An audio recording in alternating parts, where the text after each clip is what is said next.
Let's make a gravy, shall we? Yes. Right? We get a lot of requests. We really do. We get a lot of requests on that foodnetwork.com for the little gravy. I like to add not only butter, but also oil. It increases the smoking point. So now what we can do, and again, you got to wash this stuff. We take the neck and the giblets and all that, stop browning it. Oh, before I touch anything. Exactly. Whew. Now,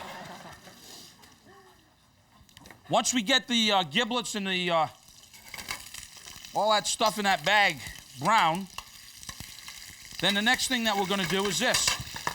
We're going to add some onions and some celery and a little carrot. Might as well add some garlic while we're at it too.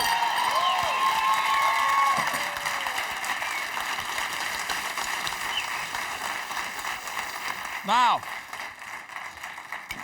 once this cooks a little bit, we're going to go in there, season it with a little salt and pepper. We'll come back and re-season it. I think what we'll do is to get a little heat, we'll add a little cayenne pepper in there. Oh, yeah, babe. Now, after it cooks about 6 or 8 minutes, we get the flavor out of that. We're going to sprinkle some flour, which is going to make a roux. Deglaze it with some white wine, add some chicken broth. You with me so far? Yeah. Then we're going to bring it up to a boil. We're going to let it simmer as we start simmering our giblet gravy. Going back to the giblet gravy. We browned it. We added the mirepoix. That would be the carrot, celery, and onions, a little garlic, right? We cooked that. Then you saw I dusted it with flour, made a roux. Then I deglazed it with about that much white wine. During a commercial break, it evaporated, concentrated the flavors. Now, little chicken broth. We're going to work that in there now. Now, when you're working with a thickening agent like a roux, that's what we made in there. You could use cornstarch as well, arrowroot.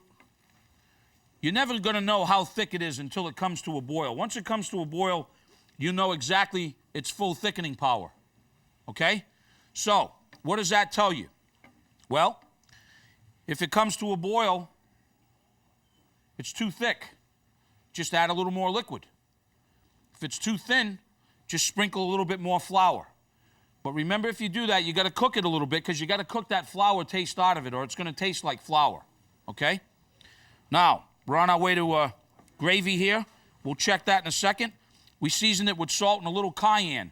That's sort of why we got that little color to that too as well, from that cayenne. All right, so we'll bring that to a boil and then we'll see where we're at. You want to taste it. And then what we want to do after we taste it, we're going to strain it now. So what we'll do first is we'll take the big guys out first. Some thyme.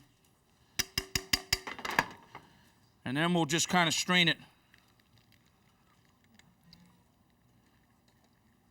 Now, if you don't have to strain it, you could leave all the vegetables in it if you want.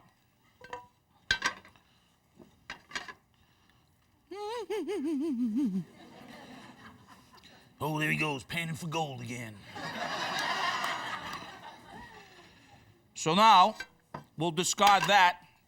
And then to get like a little fancy, we'll put it in here. Oh, yeah, babe.